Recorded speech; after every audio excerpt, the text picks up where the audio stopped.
Takshashila Gurukul channel में आपका स्वागत है। अगर आपने अभी तक हमारे चैनल को सब्सक्राइब नहीं किया है तो कृपया तुरंत सब्सक्राइब करें, घंटी का बटन दबाएं और अपनी टिप्पणियां और प्रतिक्रियाएं लिखें। अपने दोस्तों के साथ ज्यादा से ज्यादा शेयर करें। हम ऑनलाइन कुंडलिनी राजयोग दीक्षा और 6 महीने में कुंडली सक्रियण प्रदान करते हैं। 18 राजयोग लक्षण। चंद्रशेखर सर्वमुक्ति राजयोग जो एकाग्रचित माना जाता है। एक नंदके ने षण्मुख से कहा। षण्मुख ने चंद्रशेखर से हाथ मिलाकर अपने मन की इच्छा पूरी की। हे इंदुध्रा, मेरी रक्षा करो। हे राजयोग की सुंदरता के स्वामी, कृपया मुझे वह बताओ। अब तक मैंने राजयोग और लय योग की विशेषताओं को समझ लिया है जो आपने मुझे प्रदान की हैं। मैं मन में प्रसन्न हूँ। अब मुझे आपको राजयोग के बारे में बताने में प्रसन्नता होगी जो मुक्ति का स्रोत है। सांबशिव ने अपने बेटे को देखा और महसूस किया कि उसके पास योगिक संस्कार है। उन्होंने उसका प्रश्न क्षमा कर दिया और कहा, हे तरलिन, झुक जाओ, तुम सचमुच शिव हो। उन्होंने उसे सांत्वना दी और कहा, बेटा, राजयोग सभी सुखों के लिए एक मंदिर की तरह है। इसका अभ्यास करने से वासनाएं विलुप्त हो जाती हैं। इससे सद्गुण और आत्मसम्मान बढ़ता है। राजयोग वह दर्पण है जिसमें व्यक्ति स्वयं को देखता है। जैसे प्रजा राजा की पूजा करती है, वैसे ही अन्य योग इस महान योग का सम्मान करते हैं। इसलिए यह आश्चर्य की बात नहीं है कि इसे राजयोग कहा जाता है। यह अन्य योगों के सत्य का सत्य है। अपने सुख से इसके सुख की तुलना करते हुए वे शर्मिंदा थे और दोनों को समान नहीं बना सकते थे और इसे राजयोग कहने के लिए सहमत हुए। राजा प्रधानमंत्री का वचन तोड़ सकता है, लेकिन एक मंत्री के लिए राजा के वचन का उल्लंघन करना असंभव है। इसलिए राजयोग मजबूत है। ये योग एक राजमार्ग की तरह है। अन्य योग छोटे, घुमावदार रास्तों की तरह हैं।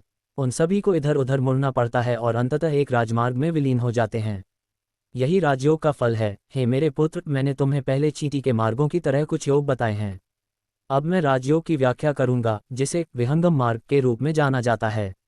जैसा कि योगीश्वर कहते हैं, मैं इसे सरलता से समझाऊंगा ताकि तुम श्रुति का अर्थ समझ सको। सुनना न भूलें, योग में मनुष्यों के लिए अंगों की तरह अंग हैं। यदि कोई मनुष्य एक अंग करने में सक्षम नहीं है तो राजयोग उपयुक्त नहीं है। मैं उन्हें समझाने के लिए तुम्हें राजयोग के 15 अंग बताऊंगा।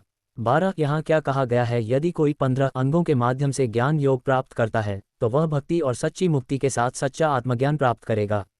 इसलिए साधक को पहले योग के इन अंगों को सीखना चाहिए और प्रयास करना चाहिए अपनी पूर्णता प्राप्त करने के लिए। राजयोग के अंग हैं 1 यम, 2 नियम, 3 त्याग, 4 मौन, 5 देश, 6 काल, 7 आसन, 8 मूलबंध, 9 काय संयम, 10 दृक् स्थिति, 11 प्राणायाम, 12 प्रत्याहार, 13 धारणा, 14 ध्यान और 15 समाधि। इनका विवरण इस प्रकार है। यम का अर्थ है ये दृढ़ विश्वास करना कि स्वयं सहित संपूर्ण जगत ही परमात्मा है। इंद्रियों को इस प्रकार रोकना कि वे गति न करें और उन्हें नियंत्रित करना।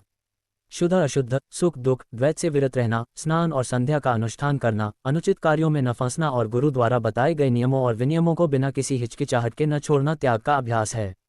सतीसूत्र, माता पिता और शुभचिंतक, भौतिक सुखों से मोहित न होना और बाह्य वस्तुओं की गंध का लोप हो जाना।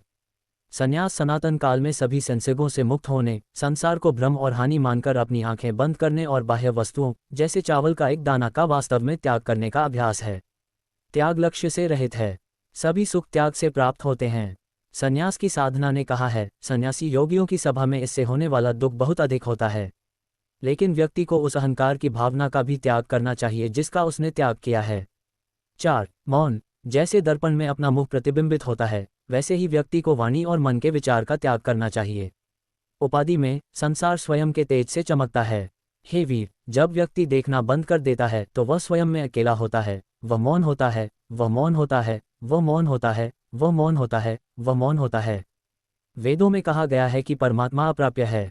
मन की आवाजें मौन हैं, आत्मा में कोई अंतर नहीं देख रही हैं। द्वैत आत्मा में तर्क के लिए कोई जगह नहीं है। इन रहस्य जानने वाले संतों ने मौन को समझ लिया। ये जानकर कि वे त्रिदेवों के मूल ज्ञान हैं, वे मौन हो गए। इसलिए योगी बात करना बंद कर देते हैं और चेतना की 3 अवस्थाओं में सुखपूर्वक मौन में विचरण करते हैं। यद्यपि योगी कर्म के अंतर के कारण अलग अलग कार्य करते हैं, चाहे वे बच्चे हों, पागल हों या राक्षस हों, वे किसी और चीज को अपना नहीं देखते हैं। इसलिए उन सभी की स्थिति एक ही है, वह मौन है, वह सत्य है। 5 आत्मक देश, सभी घर, पहाड़, गुफाएं, पुण्य के जंगल, सभी निधियों के स्थान, पुण्य की भूमि। भवसागर में तैरती हुई माया का विवरण स्वयं जानकर वही मूल बंधन, वह जो स्वयं है। 9. शरीर समय, उचित भोजन को सीमा के रूप में लेना, उचित नींद लेना, शुद्ध पानी पीना, अस्वास्थ्यकर का त्याग करना, अशुद्ध कार्यकलाप, दूसरों के लाभ के लिए शरीर को दंड देना और अपनी आज्ञा के अनुसार शरीर की इंद्रियों को नियंत्रित करना। संक्षेप में, शरीर के प्रति आसक्ति को त्यागना और इसे लकड़ी के सूखे टुकड़े की तरह देखना शरीर समय माना जाता है। 10. दृष्टि की स्थिति, जो सभी जीवित चीजों को देखता है वह दृष्टि है, और जो चीजें देखी जाती हैं वे सभी दृष्टि हैं। जैसा कि कहा जाता है, यद दृश्यम तन्नाष्टम, दृष्टि खो जाती है। जो इन तीनों को, दृष्टि और सांस को देखता है, वह आत्मा है। वही असली चीज है, वह स्वयं है। वही स्वयं है, वह चीज जागरूकता है, और व्यक्ति को यह निर्धारित करना चाहिए कि सभी दृश्यमान और देखी गई वस्तुएं अनात्मा हैं, अर्थात अपनी नहीं हैं। योगी ऐसी स्थिति की प्रशंसा द्रक्कु स्थिति के रूप में करते हैं। राजयोग 11 से 15। चाहे मठों में, नदियों के तट पर, झोपड़ियों में, आश्रमों में जहाँ पेड़ हैं, कई सुंदर स्थानों में, भीड़ में, अरब के साथ होने वाले सुख दुख में, अचानक प्रकट होने और गायब होने वाली बाहरी चीजों में प्राणायाम उदासीन है। मेरे बेटे, प्राणायाम के 3 अंग हैं। 1 रेचक, 2 पुराल और 3 कुंभक। विभिन्न धन और मवेशी घर जिन्हें अलग करना चाहिए, वे सभी जो तृप्त हैं, फूल थूकते हैं, रेचक है।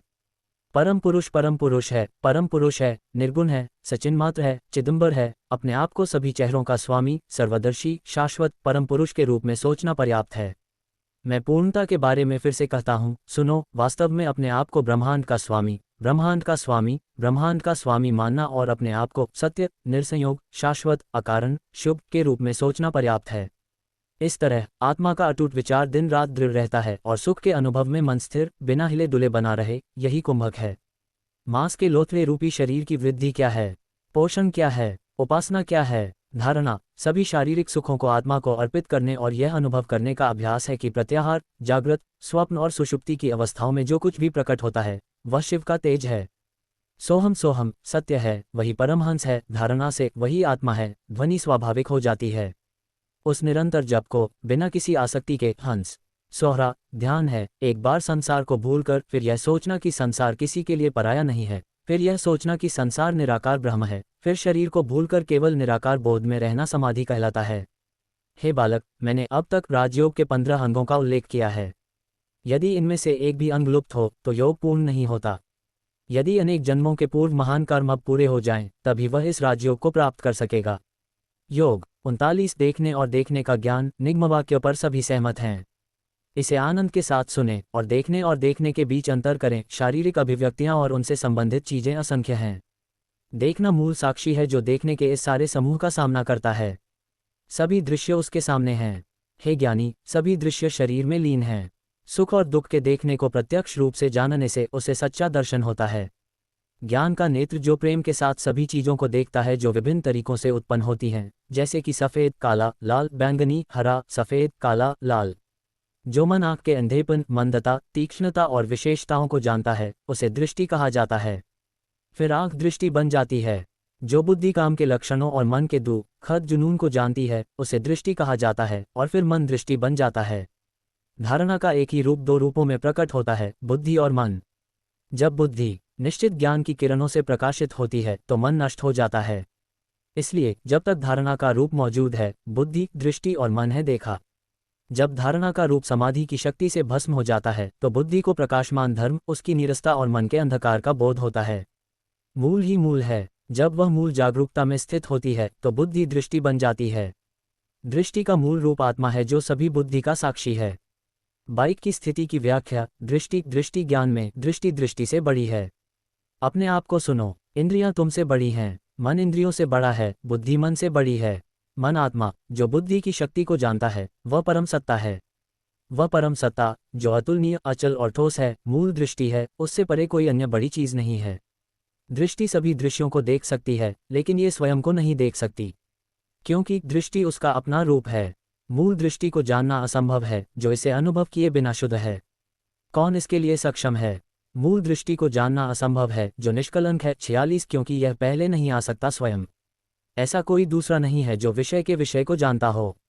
राजयोग की लगन से अनुभवी लोग उस परम सत्ता को जान सकते हैं जो स्वयं में दृश्यमान है, अर्थात वे स्वयं हो सकते हैं। जल में मछली लोगों की आंखों को दिखाई नहीं देती, जैसे नखमुखड़ा पक्षी जल में मछली को देखता है, वैसे ही योगी मन के रोग को तोड़कर आंतरिक आनंद प्राप्त करेगा। हे विभूति, मैंने अब तक राजयोग के 15 अंगों का वर्णन किया है। ये संगति प्रिय संतों को स्वीकार्य है। जो इसे प्राप्त कर लेता है वह जान ले कि मैं ही हूँ।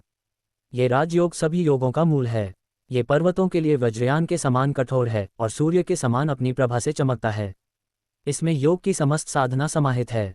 राजयोग योग के अंगों का मूल है, जिसे स्वर्ग और ब्रह्म की उपाधि दी गई है। राजयोग की सिद्धि के 8 चरण हैं। 1 बुद्धि, 2 वैराग्य, 3 समाधि साधना, 4 मुमुक्षुत्व, 5 श्रवण, 6 मनन, 7 निधिध्यासन और 8 समाधि। राजयोग हठयोग नहीं है। इसकी महिमा का वर्णन नहीं किया जा सकता। ये स्वाभाविक सुख और समृद्धि का स्वरूप है। मैं जो कह रहा हूँ वह झूठ नहीं बल्कि सत्य है। राजयोग के माध्यम से शांति और स्थिरता की शिक्षा स्वाभाविक रूप से प्राप्त होती है। इस योग की स्थिति समय के भ्रम और काया बनाने वाले समय से परे है। हे बुद्धिमान, अब मैं तुम्हें ऊपर बताए गए योग अंगों में शामिल 4 मुख्य अंगों के बारे में विस्तार से बताऊंगा। वे हैं 1 चिवेश, 2 समाधि, 3 ब्रह्मपासना और 4 सहजानंद। अध्याय 19 से 22 देखें। मेरे बेटे, मैंने तुम्हें 15 योग अंगों के बारे में बताया है। मैं राजयोग को फिर से विस्तार से समझाऊंगा, तुम्हारी छवि मुझसे अलग न हो। अपने मन में शिव की भक्ति और विराट की भक्ति को अलग न करें, सांब शिव ने कहा। यह उन मूर्खों से कहना उचित नहीं है जो बार बार अभिमान जैसे अत्यधिक कार्यों में लिप्त रहते हैं। स्नान, देवताओं की पूजा, मंत्र जप, गोद से कूदना तथा भ्रष्ट लोगों को जो अपने नीच आचरण को नहीं छोड़ते तथा दूसरों को शिक्षा नहीं देते, यह उपदेश देना। जब शंकर ने ये कहा तो दूर बैठे षण्मुलु ने मन में सोचा, आहा, मैंने निस्संदेह राजयोग के अंगों को सुन लिया। अब मैं किस योग की महिमा सुनूंगा। वह विस्मय से सुनने के लिए दौड़ा और गुरु का स्मरण किया, जो उसके हृदय में चिदानंद का आनंद है। 57